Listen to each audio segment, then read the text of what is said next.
Hello and welcome to IGNOU update by OP one stop solution for IGNOU students.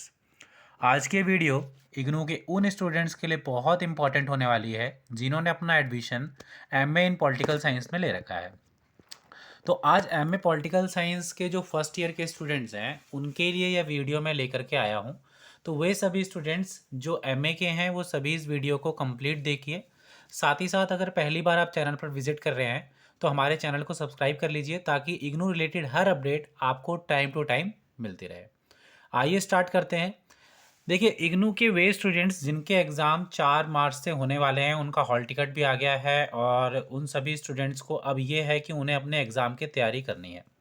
काफ़ी सारे students अपने exam की तैयारी कर रहे होंगे, तो उन स्टूडेंट्स को लिए एक चीज़ बता दूं कि उन सभी स्टूडेंट्स को अगर अपनी तैयारी करनी है तो अगर आप अपने प्रीवियस ईयर के क्वेश्चन पेपर को सॉल्व कर लेते हैं तो उससे आपको काफ़ी ज़्यादा बेनिफिट होता है। उससे आपको एक आइडिया हो जाता है कि आपके क्वेश्चन पेपर किस पैटर्न में आएगा और उसको आप कैसे कर सकते हैं। तो आप प्रीवियस ईयर के जो क्वेश्चन पेपर हैं उसको सॉल्व कर लें। अब बात यह है कि वो प्रीवियस ईयर के क्वेश्चंस पेपर आपको कहाँ मिलेंगे, आपको वो प्रीवियस ईयर के क्वेश्चंस पेपर कैसे डाउनलोड करने हैं, तो वो आज की इस वीडियो में मैं आपको बता देता हूँ। देखिए, सबसे पहले आपको क्या करना होता है कि सबसे पहले आपको डाउनलोड वाला जो ऑप्शन आता है यहाँ पे उसके अंदर जा कर के आपको जो भी इग्नू के क्वेश्चंस पेपर हैं वो डाउनलोड करने पड़ेंगे। यहाँ से आप जब आएंगे तो कुछ इस तरीके का जो पेज है वो आपका खुल करके आ जाएगा, जहाँ पर आपके सब्जेक्ट्स वगैरह जो होंगे वो दिया होगा कि आपके कौन कौन से कोर्स हैं, कौन सा आपका प्रोग्राम कोड है, वो सारी की सारी चीज़ें इसमें दी होंगी। तो आपका जैसे मान लीजिए आप पॉलिटिकल साइंस के स्टूडेंट्स हैं तो पॉलिटिकल साइंस जैसे तो दिया हुआ है, तो स्कूल ऑफ सोशल साइंस वाला जो 7 पॉइंट है इसके अंतर्गत आपका दिया हुआ है पॉलिटिकल साइंस के स्टूडेंट्स का जो प्रोग्राम कोड है वो 30 नंबर पे दिया हुआ है। जैसे 30 नंबर पे आप देख रहे होंगे master in political science including जो सब्जेक्ट्स हैं आपके इंक्लूड उसके अंतर्गत वो सारा दिया हुआ है। ये दिसंबर 2020 का क्वेश्चन पेपर है।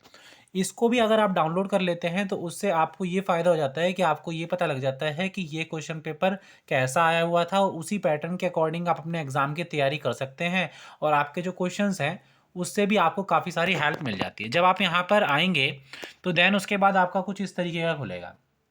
उसके बाद आपके जो सब्जेक्ट्स हैं वो सब्जेक्ट्स कौन से, तो आप ऑब्वियसली सी बात है कि मास्टर्स कर रहे हैं तो उसके अंतर्गत जो आपके सब्जेक्ट्स आएंगे वो दिखा देता हूं मैं आपको कि आपको अपने सब्जेक्ट्स जो है वो कैसे डाउनलोड करने हैं और आपको उससे कैसे हेल्प होगी। जैसे मास्टर इन पॉलिटिकल साइंस, जैसे मान लीजिए हम एमपीएस 1 का जो क्वेश्चन पेपर है वो डाउनलोड कर करके एक बार देखते हैं कि वो क्वेश्चन पेपर किस पैटर्न में आया हुआ है और उस क्वेश्चन पेपर को आपको कैसे सॉल्व करना होता है।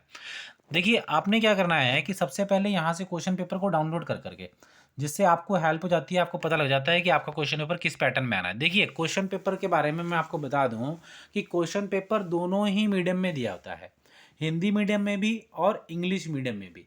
आपने अपने कोर्स के टाइम पर कौन सा मीडियम लिया था ये मैटर नहीं करता। अगर आपने इंग्लिश मीडियम में ले रखा है और आप हिंदी में लिखना चाहते हैं तो भी आप लिख सकते हैं, और अगर आपने इंग्लिश मीडियम में ले रखा है और हिंदी में लिखना चाहते हैं तो भी आप लिख सकते हैं। इसमें कोई भी प्रॉब्लम नहीं होती, बिकॉज आपको एक बात का ज़रूर ध्यान रखना होता है कि जब भी आप क्वेश्चंस लिख रहे हैं, जब भी आप आंसर शीट लिखना चालू करते हैं तो उसमें जो मीडियम वाला कॉलम होता है उसमें आपको, आप जिस भी मीडियम में पेपर अटेम्प्ट करें उस मीडियम को ही लिखें। यदि आप इंग्लिश मीडियम में करना है तो आप इंग्लिश मीडियम में लिखें, अगर आपको हिंदी मीडियम में करना है तो आप हिंदी मीडियम में लिख सकते हैं। देन उसके बाद देखिए, इस क्वेश्चन पेपर के अंतर्गत क्या होता है कि इस क्वेश्चन पेपर को हिंदी और इंग्लिश दोनों में दिया जाता है। अब करने से पहले आपको एक बात का जरूर ध्यान रखना चाहिए कि जब भी आप क्वेश्चन पैटर्न करते हैं, जब भी आप क्वेश्चन लिखते हैं तो आपको क्या होता है कि 2 पार्ट्स में डिवाइड किया होता है। जैसे यहाँ पे दे रखा है भाग 1 और एक दे रखा है भाग 2। इसमें आपको सबसे इंपॉर्टेंट बात ये ध्यान रखनी है कि आपको प्रत्येक भाग से यानी कि प्रत्येक पार्ट से आपको 2 क्वेश्चन करने कंपलसरी होते हैं। जैसे मान लीजिए एग्जांपल के लिए कि जैसे भाग 1 है, भाग 1 में से आपने 2 क्वेश्चंस कर दिए और भाग जो 2 है उसमें से आपने 3 क्वेश्चन कर दिए, या आप भाग 1 से 3 क्वेश्चन कर दीजिए और भाग 2 से 2 क्वेश्चन कर दीजिए। तो इस बात का आपको ध्यान रखना है। आपको ऐसा नहीं करना कि एक पैटर्न में, जैसे मान लीजिए भाग 1 में 5 क्वेश्चन दिए हैं तो ऐसा नहीं करना कि आपने 4 क्वेश्चन उससे कर दिए और एक क्वेश्चन भाग 2 से कर दिया। तो इस चीज़ का आप सभी स्टूडेंट्स ध्यान रखें। और बाकी किसी स्टूडेंट्स को कोई क्वेरी हो क्वेश्चन पेपर से रिलेटेड या एग्ज़ाम से रिलेटेड, तो उनके लिए मैं आप कमेंट बॉक्स में जाकर के कमेंट कर सकते हैं। साथ ही मुझे इंस्टाग्राम पर फॉलो कर सकते हैं, मैं वहाँ पर आपका डेफिनेटली रिप्लाई दूंगा। साथ ही साथ आप हमारे इस चैनल को सब्सक्राइब कर लीजिए ताकि आपको इग्नू रिलेटेड हर अपडेट टाइम टू टाइम मिलते रहे। Thank you.